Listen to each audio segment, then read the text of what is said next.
April the 8th. Deuteronomy 32:30 through 52. How could one single enemy chase 1,000 of them, and two put 10,000 to flight, unless their rock had abandoned them, unless the Lord had destroyed them?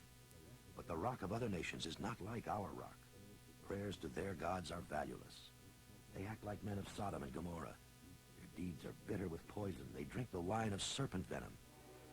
But Israel is my special people, sealed as jewels within my treasury.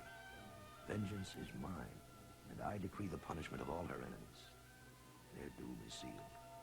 The Lord will see his people lighted and will have compassion on them when they slip. He will watch their power ebb away, both slave and free. Then God will ask, where are their gods, the rocks they claim to be their refuge?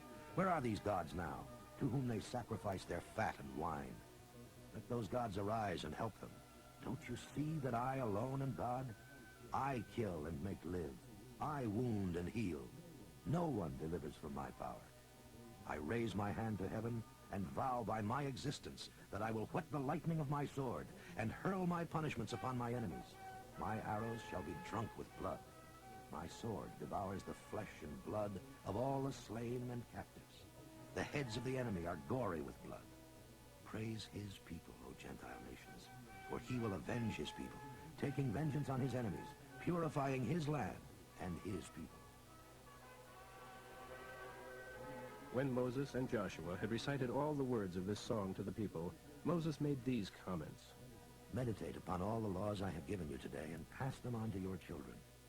These laws are not mere words. They are your life.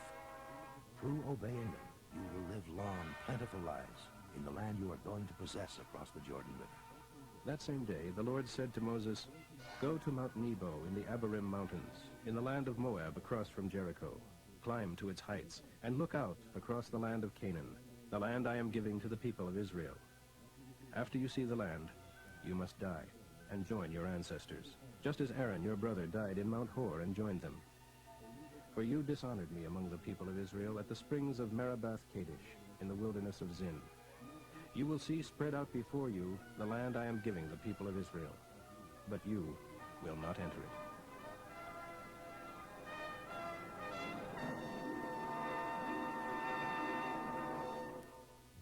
Luke 12:35 through 59.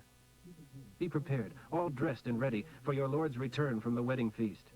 Then you will be ready to open the door and let him in the moment he arrives and knocks. There will be great joy for those who are ready and waiting for his return. He himself will seat them, and put on a waiter's uniform, and serve them as they sit and eat. He may come at 9 o'clock at night, or even at midnight. But whenever he comes, there will be joy for his servants who are ready. Everyone would be ready for him if they knew the exact hour of his return, just as they would be ready for a thief if they knew when he was coming. So be ready all the time, for I, the man of glory, will come when least expected. Peter asked, Lord, are you talking just to us or to everyone? And the Lord replied, I'm talking to any faithful, sensible man whose master gives him the responsibility of feeding the other servants. If his master returns and finds that he has done a good job, there will be a reward. His master will put him in charge of all he owns. But if the man begins to think, my Lord won't be back for a long time, and begins to whip the men and women he is supposed to protect, and to spend his time at drinking parties and in drunkenness, well, his master will return without notice and remove him from his position of trust and assign him to the place of the unfaithful. He will be severely punished, for though he knew his duty, he refused to do it. But anyone who is not aware that he is doing wrong will be punished only lightly. Much is required from those to whom much is given, for their responsibility is greater. I have come to bring fire to the earth, and oh, that my task were completed. There is a terrible baptism ahead of me, and how I am pent up until it is accomplished. Do you think I have come to give peace to the earth? No, rather strife and division. From now on, families will be split apart, 3 in favor of me and 2 against, or perhaps the other way around. A father will decide one way about me, his son the other. Mother and daughter will disagree, and the decision of an honored mother-in-law will be spurned by her daughter-in-law. Then he turned to the crowd and said, When you see clouds beginning to form in the west, you say, Here comes a shower, and you are right. When the south wind blows, you say, Today will be a scorcher, and it is. Hypocrites, you interpret the sky well enough, but you refuse to notice the warnings all around you about the crisis ahead. Why do you refuse to see for yourselves what is right? If you meet your accuser on the way to court, try to settle the matter before it reaches the judge, lest he sentence you to jail. For if that happens, you won't be free again until the last penny is paid in full. Psalm 78, 46 through 58. He gave their crops to caterpillars. Their harvest was consumed by locusts. He destroyed their grapevines and their sycamores with hail. Their cattle died in the fields, mortally wounded by ice balls from heaven. Their sheep were killed by lightning. He loosed on them the fierceness of his anger, sending sorrow and trouble. He dispatched against them a band of destroying angels. He gave free course to his anger, and did not spare the Egyptians' lives, but handed them over to plagues and sickness. Then he killed the eldest son in each Egyptian family, he who was the beginning of its strength and joy. But he led forth his own people like a flock, guiding them safely through the wilderness. He kept them safe, so they were not afraid. But the sea closed in upon their enemies and overwhelmed them. He brought them to the border of his land of blessing, to this land of hills he made for them.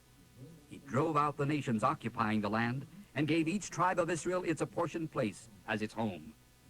Yet though he did all this for them, they still rebelled against the God above all gods, and refused to follow his commands.